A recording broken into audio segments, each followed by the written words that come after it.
I am Ethan Harper, living in New York City, where the lights never go out and the pace of life never slows down. If you look at my life, people might think that I have it all. A stable job, a happy family, a beautiful wife whom I've loved for 15 years. I could never imagine that one day I would have to face a harsh truth so unbelievable. As the late afternoon light crept through the window, I sat in the kitchen, sipping on a cold cup of coffee, looking out. The streetlights gleamed, but my heart was sinking in darkness. Lately, I felt myself growing distant from Sarah. She was coming home later, our date nights were fewer, and the conversations between us became shorter, as though an invisible gap was forming between us. I'm a man of few words, often retreating into my work, but I couldn't ignore the changes. Evenings, I would wait for Sarah to come home, just for her to brush past me, as if I were an unnoticed part of the backdrop. I didn't blame her. I understood that work could be exhausting. But this time, something felt wrong, something that I couldn't quite explain. And then, the truth came to me, simple yet brutal. Sarah came home. She stepped in, said nothing, and started undressing, treating me like I was invisible. I sat there, silently, and the feeling of unease grew stronger inside me. Today was one of those days where I decided not to overlook it any longer. That feeling I couldn't explain, the vague emptiness in my heart, became clearer. Finally, I couldn't stay silent anymore. I gently set my coffee cup down on the table, my heart heavy like a stone. "Sarah," I called, my voice calm but firm. She paused, turned to look at me, not surprised in the slightest. "What's going on?" she asked, her gaze neutral, as if we had never had a relationship close enough to worry about each other. I tried to keep my tone light, not letting my emotions take over. But this was the question I had been avoiding for so long. "I know you're cheating on me," I said, not angrily, but with a painful realization. "And I suspect this has been going on for a long time." I saw Sarah's eyes widen slightly, a forced smile flickering across her face. But it wasn't a smile of relief. It was the smile of someone who fears being caught. "You're starting this again?" She sighed, her voice light, trying to deny what I had just said. "Ethan, you know how busy my work is. What's going on with you? Can't you accept that sometimes I have necessary meetings?" I shook my head but didn't say anything. Sarah never understood how I felt. "You say I can't accept it. But that's not the issue," I said, my voice steady, though my eyes betrayed my disappointment. "You come home late, then have vague work trips. I'm not an idiot, Sarah. I know you're lying to me."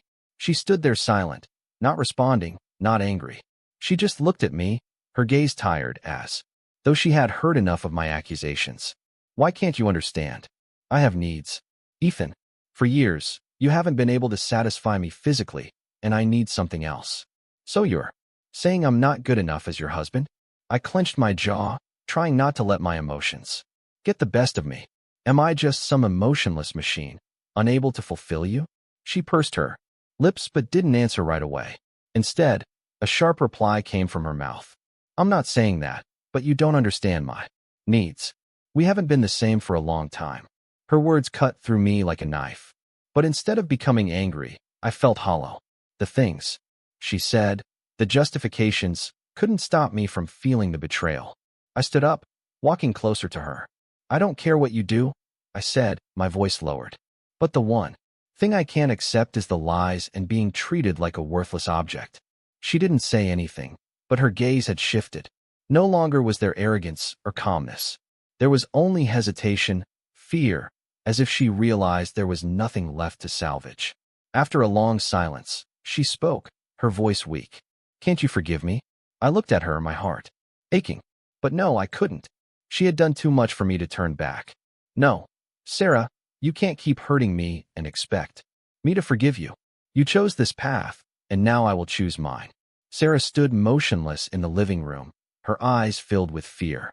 What I had just said wasn't just a confrontation with the truth. It was an ending she couldn't avoid. I was no longer the quiet, enduring man, the one who could easily forgive her. But I couldn't deny what I had felt, what I had endured for months. She started to move, stepping closer to me, but not daring to look me in the eye. I looked at her, my anger still there. But now I didn't feel the same desperation as before. I knew she was justifying herself, but I didn't want to hear her excuses anymore. Gentle words, unconditional forgiveness. All of that was a thing of the past. I'm so tired, I said, my voice sinking. Tired of standing on the outside, watching you live your life, while I can't even be a part of my own life. Sarah didn't respond. She just stood there, her eyes filled with tears. I could see the regret in her eyes, but was it too late to change everything? I decided not to give her any more time to justify herself. Do you know how I feel? I asked, stepping closer, not taking my eyes off her. Do you think I don't feel anything when I see you go out with other men, when I have to suffer alone? I'm the one you call husband, yet I'm not even treated with any respect. Sarah swallowed hard, and she turned away for a long moment, as if searching for some words to fix the situation. But there was nothing left. Everything had become too clear. That feels terrible, doesn't it? I continued, my voice filled with bitterness. I've endured, I've been patient. But what about you? You don't respect me at all. You treat me like I'm useless in your life. Sarah turned back to me, her eyes now filled with tears she couldn't hold back. I don't know what to say anymore, she stammered, her voice trembling. I was wrong, but I need you. I don't know what I've done, Ethan. I just can't explain it. I looked at her, unable to forgive her. So easily. You say you need me, but I don't see that you truly need me. You need other things, other satisfactions outside. You need things that I can't provide anymore, and that's why you turn to them. Sarah stepped back, as though my words hit her each time she tried to speak. You can't understand. I don't love them, she said, her eyes shimmering with despair. It's just that I couldn't stand the loneliness anymore. You weren't there, Ethan. You're not the man I can share everything with anymore. You just changed. I moved closer to her, my eyes cold, but deep down filled with overwhelming disappointment. I changed, I repeated, my voice slightly choked. Don't you see? You changed before me. You changed the moment you stopped seeing me as your partner and only saw me as a useless companion. Sarah lowered her head, unable to say anything more. She knew she was wrong, but how could anything be salvaged now? Could an apology undo the wounds I had suffered? I know you loved me for a long time, I said, a pang in my chest. But you didn't love me enough to stop lying. You didn't love me enough to look at me without indifference. She knew she was wrong, but how could anything be salvaged now? Could an apology undo the wounds I had suffered? I know you loved me for a long time, I said, a pang in my chest. But you didn't love me enough to stop lying. You didn't love me enough to look at me without indifference. You didn't love me enough to respect me as a man. She broke down crying, unable to keep up the strong front she had put on. I'm sorry, Ethan. I didn't want to hurt you. I don't know why I did it. A heavy silence passed between us. I looked at Sarah, seeing her weakness and helplessness, but not a shred of pity. I had gone through the pain to stand here, but perhaps I couldn't give her another chance. It's not about saying sorry now, I said, my voice firmer than ever. What matters is what you've done to us, Sarah, and I won't let you continue lying to me. She stepped closer, her eyes pleading with me once again, but I no longer wanted to see that weakness. I couldn't continue living in a marriage where respect had been trampled like that. I can't live with you anymore, Sarah, I said, my voice dry. We can't salvage anything anymore. I've made my decision. Sarah collapsed onto the couch, tears streaming down endlessly. She didn't say anything, no? More justifications. All she did was cry, but I couldn't forgive this betrayal. All the apologies were too late. When Sarah left, I didn't feel an emptiness.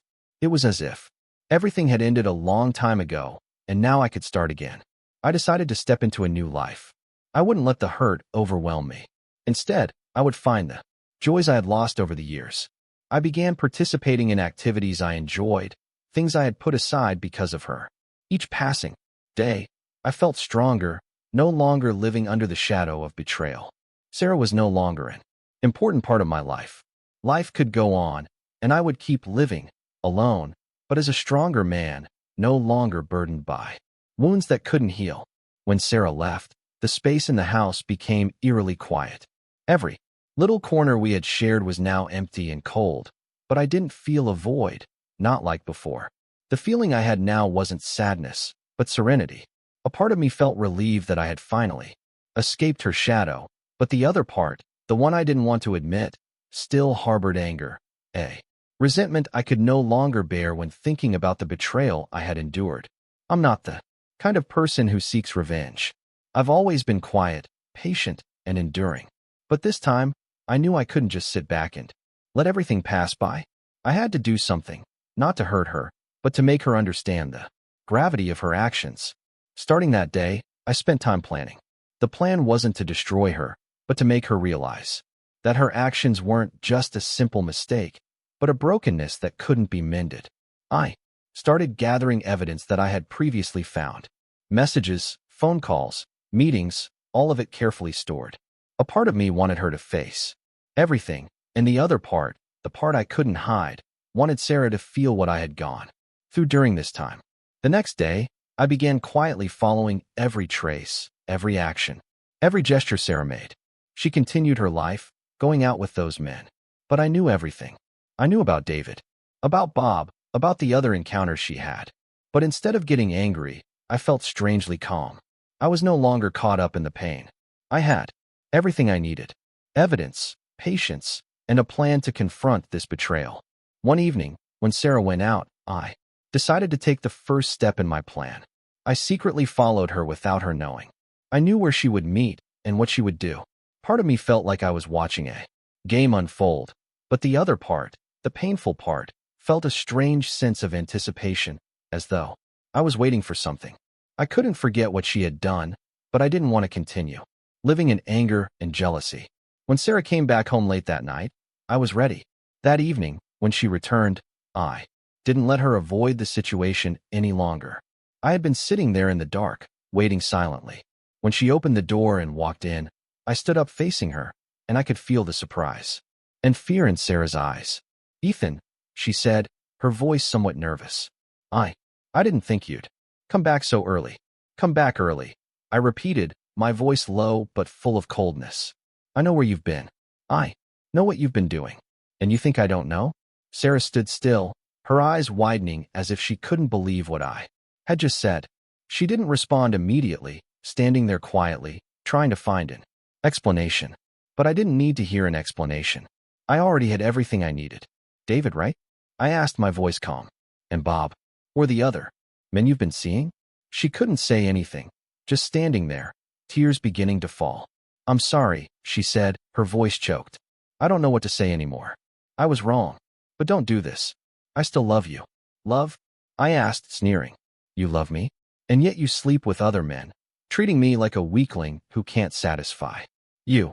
She stepped closer, her eyes pleading for my forgiveness. But I didn't want to hear any more apologies. "You can't deceive me anymore, Sarah," I said, my voice still as cold as ice. "I've endured enough. And now it's time for you to pay the price."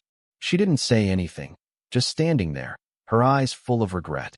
I knew she felt guilty, but I couldn't continue living in the pain of the past. I had made my decision. "I don't need you to explain anymore," I continued, my voice strong. "I know everything. And now I'll show you what I know." I opened my laptop and played a video. Sarah looked at the screen, and I saw her shudder slightly as she realized I had gathered all the evidence of her betrayal. The video showed her dates with David and Bob, the hugs, the kisses, all clear and undeniable. Sarah looked at it, unable to believe that I knew everything. "You thought you could keep deceiving me forever," I said, my voice devoid of emotion. "This is the price you must pay, not just for you, but for the men you brought into your life. I don't need to do anything else. It's all clear." She stood still, unable to say a word. Tears continued to fall, but I felt no pity, only coldness, only determination. The room grew heavy, silent except for Sarah's sobs. She stood there, her hands clenched, as if trying to hold on to whatever she had left, but unable to stop the tears from falling. I stood there silent, feeling no sympathy. I had endured for too long to turn back. Now this silence was like the final nail in the coffin of my pain. "I can't forgive you," I said, my voice gentle but sharp. "You've crossed every line I could forgive. You've gone too far. I can't just stand here and watch you continue to hurt me." Sarah sobbed, looking up at me with desperate eyes. "I was wrong, Ethan. I'm sorry. I know I can't go back, but I regret it. You're the one I love most, but I don't know why I did this." I couldn't hear her apology anymore. She had repeated those words so many times without changing anything. Sorry won't fix anything, Sarah, I said, my voice hoarse. Because of what you've done, I won't go back. I can't live in empty words and apologies without action. She took a step back as if a blow had struck her hard. Ethan, she wanted to say something, but no words came out. We just stood there in silence, looking at each other with a distance between us that couldn't be bridged. I knew she regretted it, but regret couldn't replace what had been lost.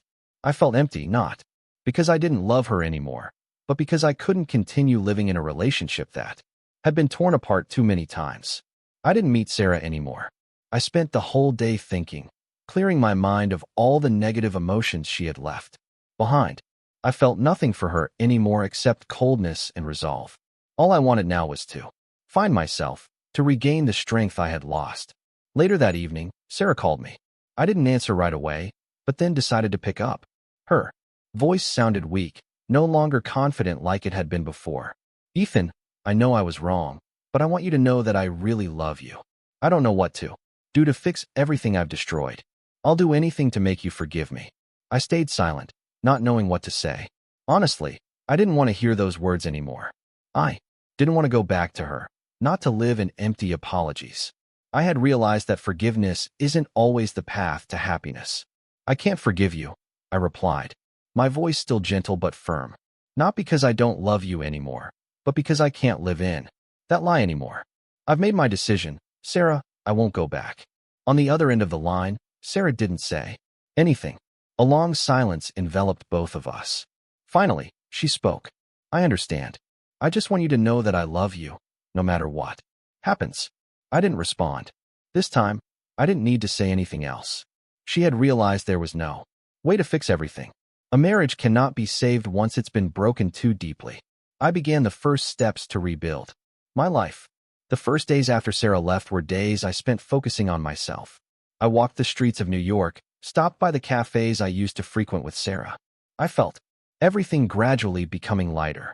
I no longer had to live in the shadow of betrayal. I no longer had to pretend that everything was fine when it was clear that it no longer was. I returned to the work I had neglected before. The projects I had lost interest in, now I poured all my energy into. I began reconnecting with the small joys I had ignored. I spent time catching up with friends I hadn't seen in a long while because I had been consumed by the struggles of married life. Day by day, I felt a change within myself. I was no longer the weak man Sarah had known. I no longer felt the anger or pain like I did before. All I felt now was a strange peace, a sense of liberation. I spent time going out, attending yoga classes, meeting up with friends I had always postponed. Seeing, I began living for myself, and then one day, I realized that I no longer remembered Sarah as I once did. The emptiness I once felt was slowly being replaced by freedom, a freedom I had never known before. My life wasn't perfect, but I had found peace within myself. I no longer lived under the control of the past. No more dreams of a marriage I couldn't salvage. I had found myself again. I had decided that revenge was not a form of liberation.